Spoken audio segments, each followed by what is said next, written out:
Hello student, कैसे हैं आप सभी। मैं वारिस अली एक बार फिर से आप सभी का हार्दिक स्वागत करता हूं आपके अपने परिवार मैथ टॉपर क्लासेस पर। 10th की मैथ कर रहे थे हम एनसीईआरटी वाली, और अभी हमने सिर्फ एक एक्सरसाइज की है चैप्टर 1 की 1.1। तो चलिए आज चर्चा करेंगे। आज 1.2 प्रश्नावली करेंगे और इसके सभी सवालों को सोल्व करेंगे, अच्छे से समझेंगे। तो बने रहिएगा मेरे साथ इस वीडियो के अंत तक, और अगर वीडियो अच्छा लगे तो चैनल को सब्सक्राइब ज़रूर कर लीजिएगा, वीडियो को लाइक कर दीजिएगा और शेयर भी कर दीजिएगा। तो चलिए शुरू करते हैं आज की क्लास और बढ़ते हैं अपने पहले सवाल की तरफ। देखिए क्वेश्चन नंबर फर्स्ट कुछ इस तरह से कहा गया है। एक्सरसाइज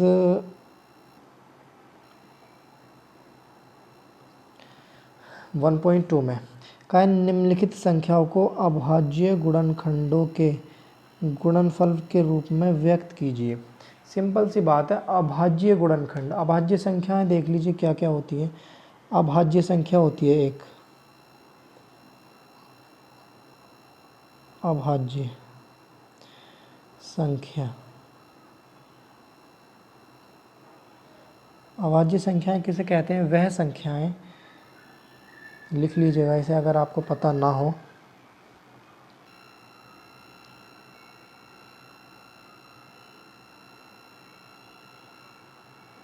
वह संख्या जो खुद से और एक से विभाजित होती है।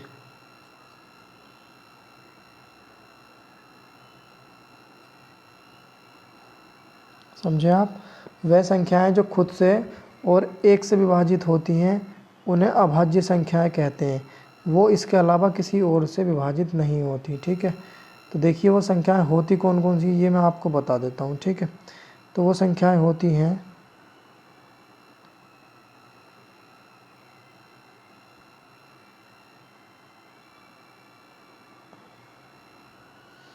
देखिए वो संख्याएं होती हैं जैसे 2 है।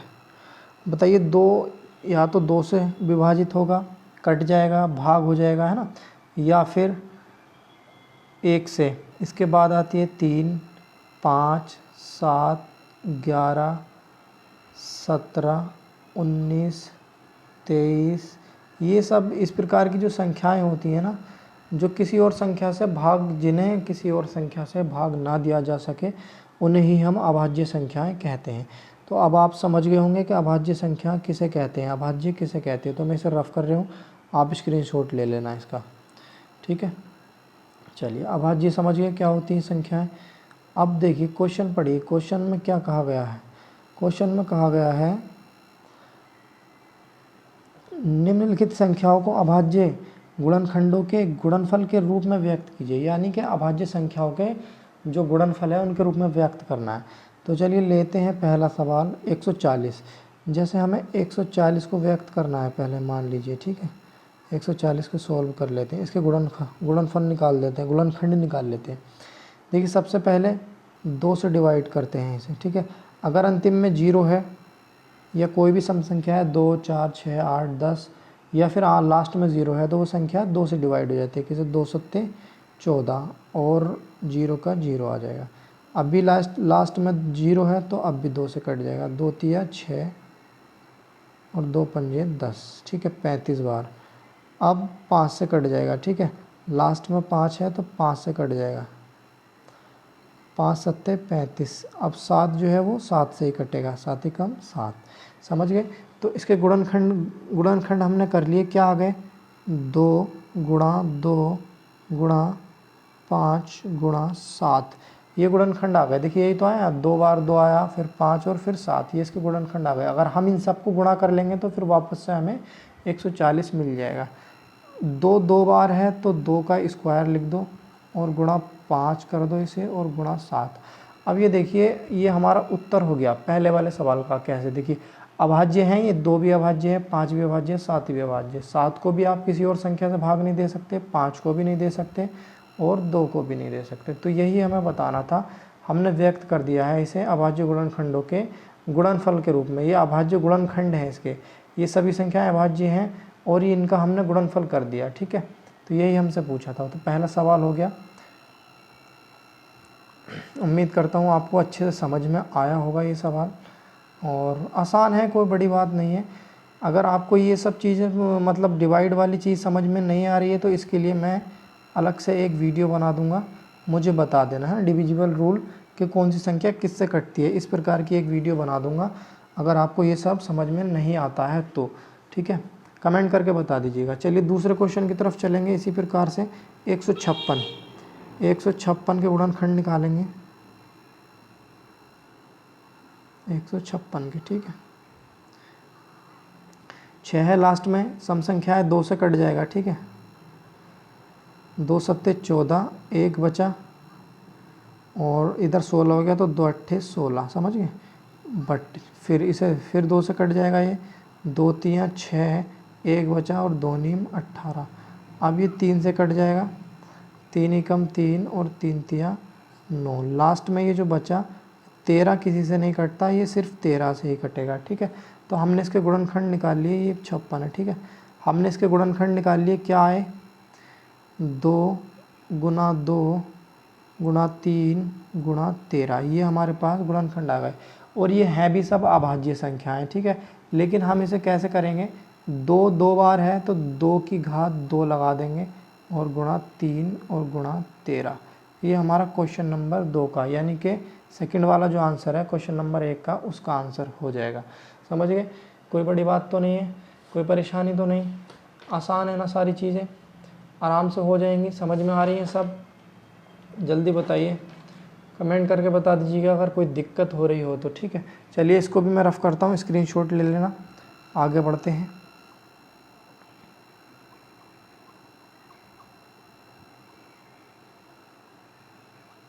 चलिए दूसरा वाला सवाल भी सोल्व हो गया हमारा। देखते हैं तीसरा वाला सवाल क्या है, 3825, ठीक है। 3825 को लेते हैं, 3825 के गुणनखंड करने हैं, ठीक है। तो मैंने लिखा यहाँ 3800,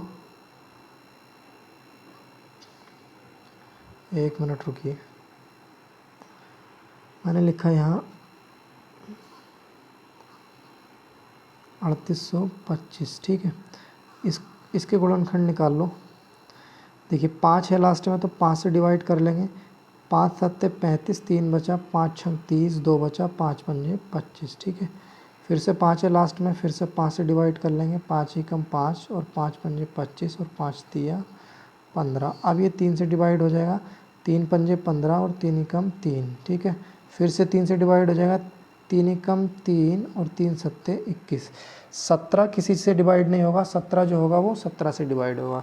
तो हमने इसके गुणनखंड कर लिए, क्या आया, 5 गुणा 5 गुणा 3 गुणा 3 गुणा 17। लास्ट में जो 17 बचा वो 17 से डिवाइड हो जाएगा, इसलिए एक बार 17 भी आ जाएगा। 5 2 बार है, 3 2 बार है, ठीक है। कुछ नहीं करना, 5 की घात 2 लगा दो गुणा 3 की घात 2 लगा दो गुणा 17। ये हमारा इसका तीसरे वाले सवाल का आंसर हो जाएगा, ठीक है। तीसरे वाले सवाल का आंसर हो जाएगा ये। चलिए ये भी हो गया हमारा।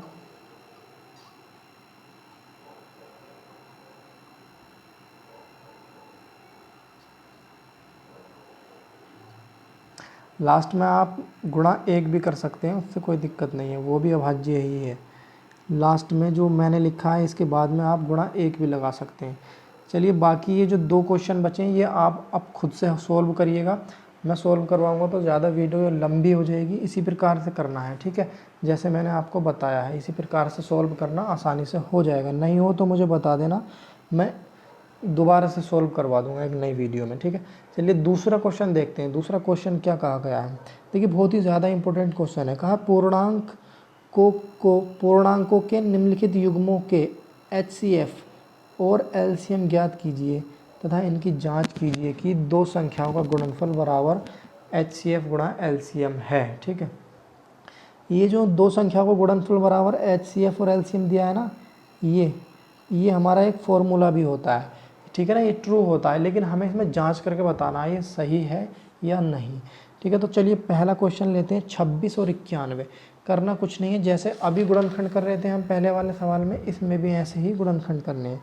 देखिए 26 के गुणनखंड निकाल लो पहले तो मैंने लिखा, एक मिनट रुकिए, चलिए 26 के गुणनखंड निकालते हैं। 2 से डिवाइड करेंगे इसे तो 13 बार कट जाएगा, ठीक है। और 13 किसी से कटता नहीं है, तो 13 से ही कटेगा। तो एक बार 2 से कटा, एक बार 13 से कटा। दूसरा ऑप्शन क्या, दूसरा संख्या क्या दी है हमें, 91 दिए। 91 को जब डिवाइड करेंगे हम तो काहे से डिवाइड हो जाएगा, ये 7 से कटेगा। 7 एकम 7 और 7 तिया 21। अब ये 13 तो किसी से कटेगा नहीं, तो ये 13 से ही कटेगा, ठीक है, ये 13 से ही कटेगा।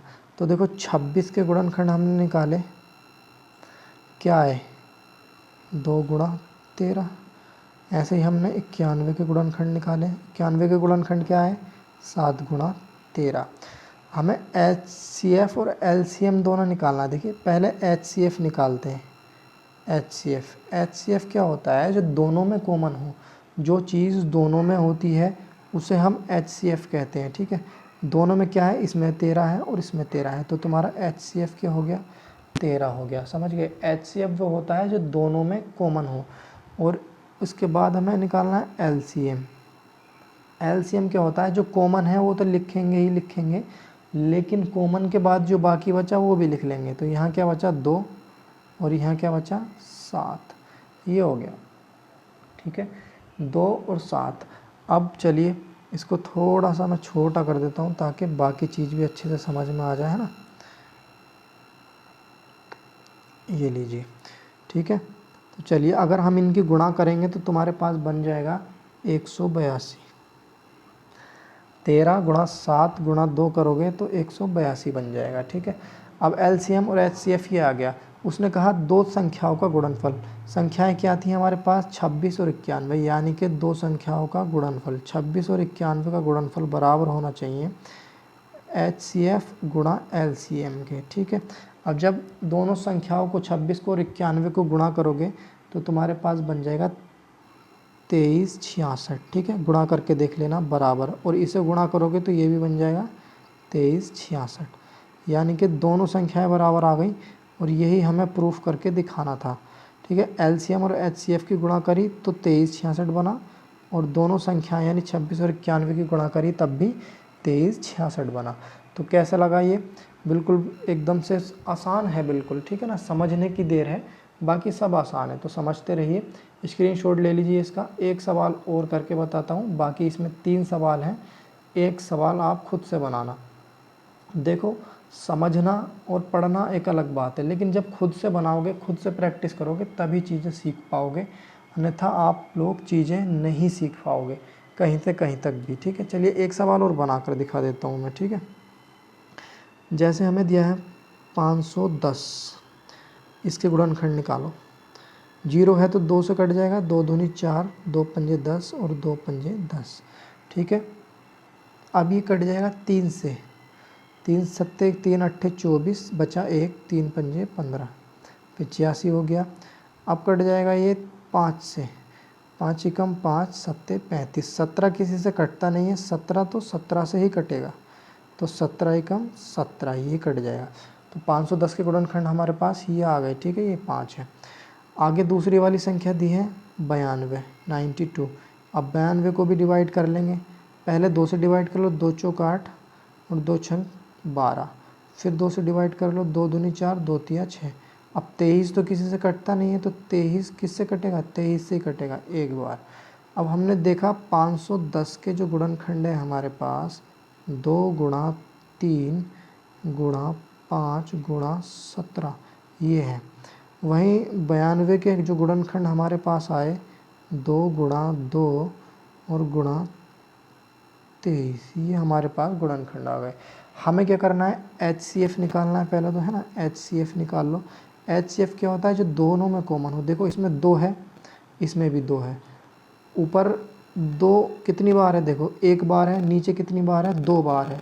लेकिन जहाँ जितना देखिए हम 2 बार नहीं लिखेंगे, 1 बार लिखेंगे, क्योंकि 1 बार दोनों में है। जो कॉमन होता है वही लिखते हैं, 1 बार दोनों में है तो 1 बार लिख लेंगे। यहाँ 3 है, यहाँ 3 है, नहीं है।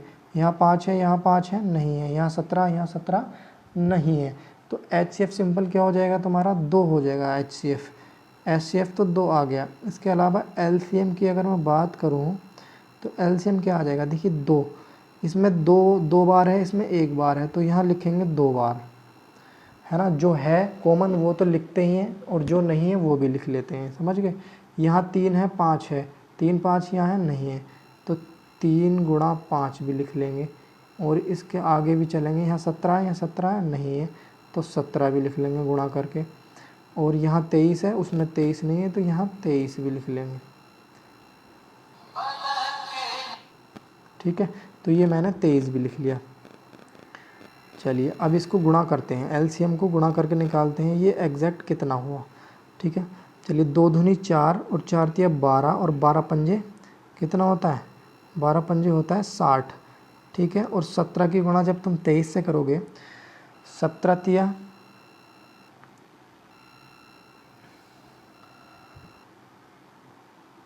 51, ठीक है, 5 बचा। 17 दूनी 34 और 5 कितना हो गया, 39।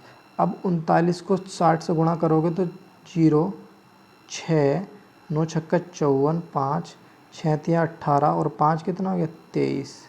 23 460 आ गया। 23 460 तुम्हारा क्या आ गया, LCM आ गया। ठीक है, 23 460 LCM आ गया। हमें प्रूफ करके दिखाना है दो संख्या का गुणनफल बराबर LCM और HCF का गुणनफल बराबर होता है। ठीक है, दो संख्या का गुणनफल LCM और HCF के गुणनफल के बराबर होता है। तो हमारे पास संख्याएं क्या है, 510 और गुणा 92। ठीक है, हमें दिखाना है बराबर कितना, 23 460 और इसकी गुणा कर देनी है 2 से। जब इसकी गुणा 2 से करोगे तो 2 0 0 2 6 12 और 4 दूनी 8 और 1 9। ठीक है, और 3 दूनी 6, 1 मिनट रुकिए, 3 दूनी 6 हो गया, और फिर 2 दूनी कितना हो गया, 4। जब तुम इसकी गुणा करोगे तो तुम्हें मिल जाएगा 46 920। ठीक है, 46 920। अब इसी प्रकार से तुम 510 और 92 की गुणा कर लो। देखो मैं इधर करके दिखा देता हूँ, 510 और 92। ठीक है, 2 0 0 2 एकम 2 और 5 दूनी 10, और ये बचा 9 0 0 9 एकम 9 और 9 पंजे 45। ठीक है, 1 मिनट, 9 पंजे 45। दोबारा से लिख लेते हैं, 1 मिनट रुको, ये थोड़ा स्क्रीन छोटी है ना इसलिए गड़बड़ हो रहा है। देखिए 510 और 92 की गुणा कर लो, 2 0 0 2 एकम 2 5 दूनी 10, ये आ गया। और 9 0 0 9 एकम 9 और 9 पंजे 45। और जब इसे ऐड करोगे तो 0 2 और ये बन जाएगा 9, 5 और 1 बन जाएगा 6 और ये 4। देखो ये भी कितना आ गया, 0 2 9 6, सही, ये भी 46 920 आ जाएगा। ठीक है, तो तुम्हारी दोनों संख्याएं बराबर आ गई, यानी दोनों संख्या का गुणनफल 46 920 और LCM और HCF का गुणनफल भी 46 920 आ गया। ये चीज़ थोड़ी कैलकुलेटिव है ना, गुणा वगैरह करना इसको ध्यान से कर लेना, बस यही था इसमें और कुछ नहीं। चलिए आगे बढ़ेंगे और देखते हैं आगे क्या सवाल है हमारे। अगर कोई डाउट रह रहा हो, समझ में नहीं आ रहा हो तो ज़रूर बताइए कमेंट करके, और समझ में आ रहा हो तो कोई दिक्कत ही नहीं है फिर। ठीक है, देखिए तो 1 और 2 ये दोनों सवाल तो हमारे सॉल्व हो गए हैं। ये तीसरा आप खुद से कर लेना। ठीक है, आप खुद से करोगे तभी ज़्यादा अच्छा रहेगा, बेहतर रहेगा। चलिए क्वेश्चन नंबर 3 की तरफ चलते हैं। क्वेश्चन नंबर 3 क्या कहा गया है हमारा, क्वेश्चन नंबर 3 में कहा गया है, देखिए अभाज्य गुणनखंड विधि द्वारा निम्नलिखित पूर्णांकों के HCF और LCM ज्ञात करने हैं। HCF और LCM ज्ञात करने हैं अभाज्य गुणनखंड विधि द्वारा। अभाज्य गुणनखंड विधि क्या है, वही जो हमने पहला वाला सवाल सोल्व किया था वहाँ 2 संख्याएं थी, यहाँ 3 संख्याएं। कोई बात नहीं, एक सवाल सोल्व करके दिखाऊंगा, बाकी 2 तुम्हें खुद करने हैं। देखिए 12 है, जैसे 2 से डिवाइड कर लो, 2 छंग 12, 2 से फिर डिवाइड कर लो, 2 तिया 6, फिर लास्ट में 3 से, ठीक है। जैसे 15 है, 15 का ऐसे डिवाइड होगा 3 से, 5 3 पंजे 15, फिर 5 से, 5 ही कम 5, ठीक है। उसके बाद 21 है, 21 को भी कर लो, इसके भी गुणनखंड निकाल लो, 3 सत्ते 21 और 7 ही कम 7। हमने तीनों के गुणनखंड निकाल लिए, ठीक है। तीनों के जब गुणनखंड निकाल लिए तो हमारे पास 12 के गुणनखंड क्या आए हैं, 2 गुणा 2 गुणा 3, ठीक है। और 15 के गुणनखंड क्या आए हमारे पास, 3 गुणा 5। और वैसे ही 21 के गुणनखंड क्या आए हमारे पास, 3 गुणा 7। तीनों के गुणनखंड मैंने लिख लिए यहाँ पर। हमसे क्या पूछा है, एलसीएम और एचसीएफ पूछा है। तो एलसीएम एचसीएफ तुम आराम से बता ही सकते हो, है ना। कैसे, देखिए एचसीएफ निकालते हैं पहले। एचसीएफ में क्या लिखते हैं, एचसीएफ, इसमें क्या लिखते हैं, जो कॉमन चीज़ होती है। देखिए यहाँ 2 है, यहाँ 2 है, नहीं है ना 2, तो 2 नहीं लिखेंगे। और यहाँ 3 है, यहाँ 3 है, यहाँ 3 है, तीनों जगह 3 है, तो 3 हो गया। 3 हमारा क्या हो गया, एचसीएफ। उसी तरह से एलसीएम भी निकाल लो, एलसीएम निकालो। एलसीएम में क्या लिखते हैं, यहाँ 2 है, 2 है, कहीं भी 2 नहीं है, ठीक है। देखिए यहाँ 3 है, यहाँ 3 है, यहाँ 3, तो 3 तो तीनों जगह है, 3 ले लिया हमने। यहाँ 2 है 2 बार, लेकिन और कहीं नहीं है, तो 2 बार लिख लेंगे। जो होता है वो भी लिखते हैं एलसीएम में, जो नहीं होता है वो भी लिखते हैं कॉमन, ठीक है। तो ऊपर वाली तो ख़त्म, 5 इसमें है और कहीं 5 है, नहीं है, तो 5 भी लिख लेंगे। और इसमें 7 है और कहीं 7 नहीं है, तो ये 7 भी लिख लेंगे, ठीक है। अब सिंपल इसे गुणा कर लो, 3 दूनी 6 दूनी 12, 12 पंजे 60, 7 छंग 420 आ जाएगा। कितना, 420। एलसीएम तुम्हारा आ गया 420, ये तुम्हारा आंसर। ये एचसीएफ हो गया, ये एलसीएम हो गया। बताइए कितना सिंपल है ना, बिल्कुल आसान है। तो एक क्वेश्चन मैंने सोल्व कर दिया है, बाकी के 2 क्वेश्चन तुम्हें खुद से सोल्व करने हैं। अगर किसी में कोई दिक्कत आती है तो कमेंट कर देना, मैं तुम्हें समझा दूंगा, है ना, दोबारा से सोल्व करवा दूंगा। चलिए अगले क्वेश्चन की तरफ चलते हैं। क्वेश्चन नंबर 4 देखेंगे। क्वेश्चन नंबर 4 कहा गया है, एचसीएफ 306, 657 बराबर 9 दिया है, ठीक है, 9 दिया है। और कहा एलसीएम 306, 657 ज्ञात करिए, ठीक है। कोई बात नहीं, हमने अभी पढ़ा था 2 संख्याओं का गुणनफल। क्या पढ़ा था, 2, 1 मिनट, थोड़ा लिखने में मुझे दिक्कत हो रही है, ये स्क्रीन पे मैं लिख कर पढ़ा रहा हूँ ना। मैं अभी कुछ टाइम बाद आपको फिर से बोर्ड पर पढ़ाना शुरू कर दूंगा, चिंता मत करो, ठीक है। हमने पढ़ा था 2 संख्याओं का गुणनफल बराबर एचसीएफ गुणा एलसीएम। मैंने बताया था ये हमारे पास फॉर्मूला होता है। अगर तुम्हें याद नहीं है तो अब देख लीजिए, ये फॉर्मूला होता है, यानी कि 2 संख्याओं का गुणनफल और उनका एचसीएफ और एलसीएम दोनों क्या होते हैं, आपस में बराबर होते हैं। तो हमारे पास संख्या क्या दी है यहाँ, ये दी है, ये 306 और 657 हमारे पास संख्याएं हैं। और ये जो एचसीएफ दिया है ना, ये एचसीएफ की वैल्यू ये दी है 9। एचसीएफ की वैल्यू कितनी दी है हमें, 9 दी है, ठीक है। देखिए 2 संख्याएं हमारे पास, 306, एक संख्या 2, 306,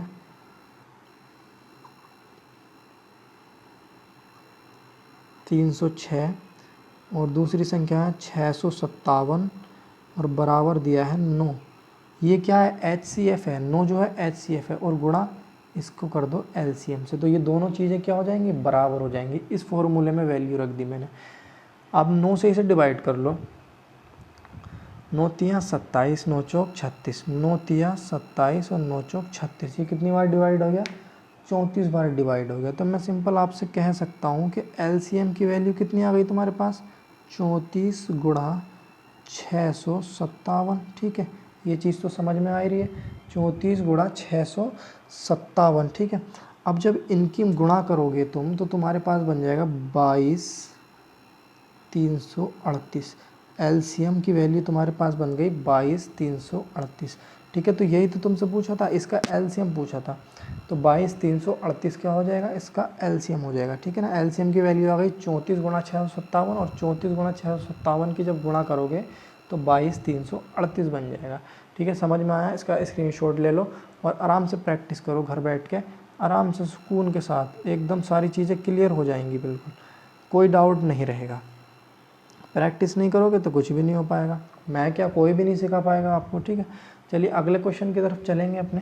अगला क्वेश्चन कहा गया है कि जांच कीजिए किसी प्राकृतिक संख्या n के लिए संख्या 6n अंक 0 पर समाप्त हो सकती है। इसका कहने का मतलब है n के लिए संख्या 6n यानी कि 6 की पावर n दिया है। जब मैं कुछ लिखता हूँ तभी ये गड़बड़ करता है, नहीं तो सही चलता रहता है। 6n दिया है, 6 की पावर n दिया है। n की जगह उसने कहा है, n की जगह 1 2 3 4 5 6 7 कुछ भी हो सकता है, कुछ भी हो सकता है। ठीक है, कुछ भी हो सकता है, प्राकृतिक संख्या हो सकती है। ठीक है, कोई भी प्राकृतिक संख्या हो n के लिए। ठीक है, तो इसकी जो मतलब मान लीजिए जैसे हमने 6 n की जगह 2 रखा, तो 6 6 कितना हो गया 36। तो ये 6 की जगह 0, यहाँ जो 36 आया है, ये 36, ये जो 6 है, क्या ये 0 पे समाप्त हो सकता है? ज़रूरी नहीं कि पावर 2 ही लगाएं, n की वैल्यू 2 ही रखें, x y z कुछ भी रख सकते हैं हम। n प्राकृतिक है ना, प्राकृतिक संख्याओं में से n की जगह कोई भी वैल्यू रखकर क्या 0 आ सकता है? लास्ट में 0 आ सकता है क्या, बताइए, ये पूछा है उसने। तो ये बहुत ही आसान चीज़ है, ये समझना। देखिए मैं एक चीज़ बताऊँगा आपको, देखिए जीरो बनाने के लिए एक सम, ठीक है, एक सम और गुणा 5 होना ज़रूरी है। एक सम गुणा 5 होना ज़रूरी है। जैसे मान लीजिए कम से कम एक जोड़ा ऐसा बनना चाहिए तब 0 बनेगा, 10, अब बन गया 0। अगर 5 गुणा 2 इस प्रकार का एक जोड़ा बन गया तब जाके 0 बनेगा। या 2 की जगह सम मैंने बोला तो 4 ले लो, 4 भी तो सम है, तो 5 चौक 20, अभी भी 0 बन गया। मैंने सम बोला 6 ले लो सम 2 की जगह, तो 6 पंजे 30। कहने का मतलब है एक सम और एक विषम की जब गुणा होती है तभी जाकर 0 बनता है। तो ज़्यादा लंबा ना समझकर आप ऐसे समझ लो कि 0 बनने के लिए जो है 2 गुणा 5 होना ज़रूरी है ना, 2 गुणा 5 का होना ज़रूरी है सम बनने के लिए।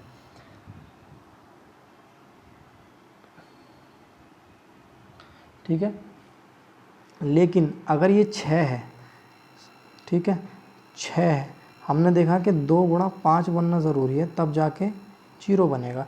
6 है, अगर 6 को तोड़ोगे तुम, 6 को तोड़ोगे तो 3 दूनी 6 में टूट जाएगा ना। तो इसमें देखिए 2 तो आ गया इसमें, लेकिन इसमें 5 नहीं आया। क्या 3 और 2 से गुणा करके 5 0 बनाएगा? नहीं बनाएगा, ये तो 6 ही बन जाएगा। तो इसलिए इसमें कहेंगे हम कि इसमें 0 नहीं बनेगा, है ना, इसमें 0 नहीं बनेगा। सिंपल सी बात थी, बस ये समझना था तुम्हें। जब भी 0 बनेगा वहाँ 5 से गुणा होगी किसी भी सम संख्या की। इसमें सम संख्या 2 तो आ गई लेकिन 5 नहीं आया। अगर इसमें 5 भी आ जाता तो 0 बन जाता, लेकिन 5 है ही नहीं तो 0 नहीं बनेगा। सिंपल सा आंसर दे देंगे। चलिए अगले सवाल की तरफ चलेंगे। अगले सवाल में कहा गया है क्वेश्चन नंबर 6 में, व्याख्या कीजिए कि 7 गुणा 11 गुणा 13 प्लस 13 और 7 गुणा 6 गुणा 5 गुणा 4 गुणा 3 गुणा 2 गुणा 1 प्लस 5 अभाज्य संख्याएं क्यों हैं? वजह बतानी है क्यों है। ठीक है,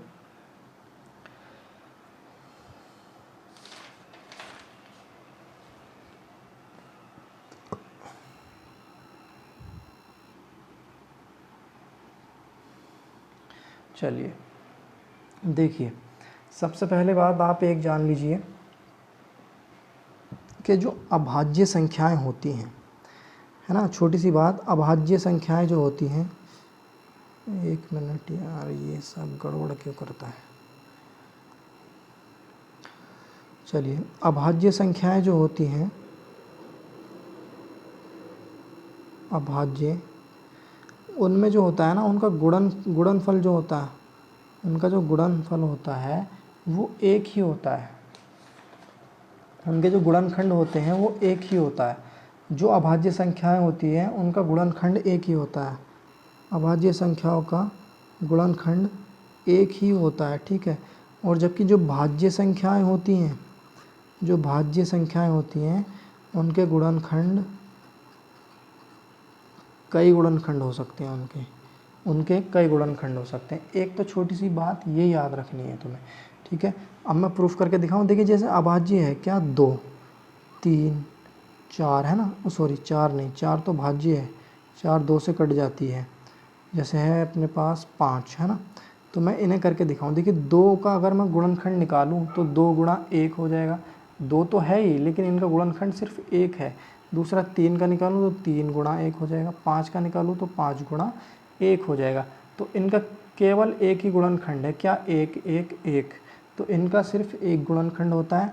और जबकि जो भाज्य संख्याएं होती हैं उनके अनेक गुणनखंड होते हैं। जैसे देखिए भाज्य संख्याएं हम ले लेते हैं। भाज्य संख्याएं 2 4 8 ये सब भाज्य हैं। तो 2 गुणा 1 है ना, 1 2 का तो यही रहेगा, अभाज्य है 2, 2 नहीं लेंगे, 2 नहीं लेंगे। चलिए 4 और 8 ले लेते हैं ना, 4 और 8 ले लेते हैं।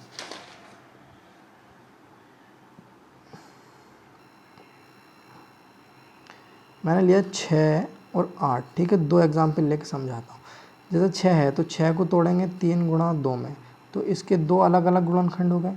ऐसे ही 2 को तोड़ेंगे तो मतलब 8 को 2 दूनी 4 दूनी 8, इसके कितने गुणनखंड हो गए, इसके 3 गुणनखंड हो गए। तो यही अंतर होता है। भाज्य अभाज्य संख्या जो होती हैं उनके गुणनखंड सिर्फ एक होता है, और भाज्य संख्याओं के गुणनखंड अनेक होते हैं, कई गुणनखंड हो सकते हैं उनके। हमें प्रूफ क्या करना है, ये कैसे अभाज्य हैं, ये कैसे भाज्य संख्याएं क्यों हैं, ये भाज्य संख्याएं क्यों हैं, हमें ये बताना है, ठीक है। देखो वैसे देखने से तो सारी संख्याएं ऐसी लग रही हैं जैसे अभाज्य हैं ये वाली, लेकिन ये वाली लग रही है ना। चलो देखो 7 गुणा 11 गुणा 13, ठीक है। 7 गुणा 11 गुणा 13 और प्लस 13। मैं क्या करना, यहाँ पे 13, यहाँ पे भी 13, तो मैंने 13 1 13 जो है ना बाहर निकाल लिया। 1 मिनट रुकिए बस, ये लिखने में थोड़ा सा प्रॉब्लम है। जैसे 7 है गुणा 13 है गुणा 11 है और गुणा 13 है प्लस 13 है। तो देखिए यहाँ भी 13 है, यहाँ भी 13 है, बीच में प्लस का साइन है, ये तो सब गुणा है, ठीक है, ये सब गुणा है। चलिए तो मैंने ये 13 कॉमन ले लिया, यहाँ से 13 कॉमन ले लिया, तो यहाँ का बचेगा 7 गुणा 11, ये 7 गुणा 11 बच गया। 13 मैंने बाहर ले लिया, यहाँ 13 था, 13 बाहर ले लिया, 1 बचा, तो 11 7 77 और 77 में 1 जुड़ा तो 78, 13 गुणा 78। जब हमने इसे सोल्व करा तो ये आ गया 13 गुणा 78, ठीक है। इसी प्रकार से हम आगे वाली कंडीशन भी सोल्व करते हैं। हमारे पास दिया है 7 गुणा 6 गुणा 5, ठीक है, गुणा 4 गुणा 3 गुणा 2 गुणा 1 और प्लस दिया है 5, ठीक है। थोड़ी जगह कम पड़ गई उधर, 1 मिनट रुकिए, एक ही लाइन में लिख लेते हैं, चिंता मत करिए, ठीक है, एक ही लाइन में लिख लेते हैं।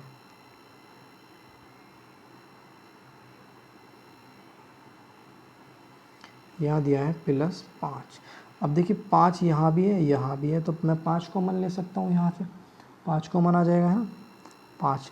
और हाथों हाथ इसकी गुणा भी करते चलते हैं, 7 छंग 42, 5 तो हमने कॉमन ले लिया था ये, ठीक है, ये वाला 5 तो हमने कॉमन ले लिया था, तो इसे छोड़ देंगे, गुणा 4 तिया 12 धुनी कितना हो गया, 24 हो गया, 24 प्लस 1 बचेगा। 1 मिनट रुकिए, इसे ब्रैकेट में ही लिखेंगे क्योंकि अब ये सब साथ में आ जाएगा, ये ऐसे यहाँ से ब्रैकेट बंद करेंगे।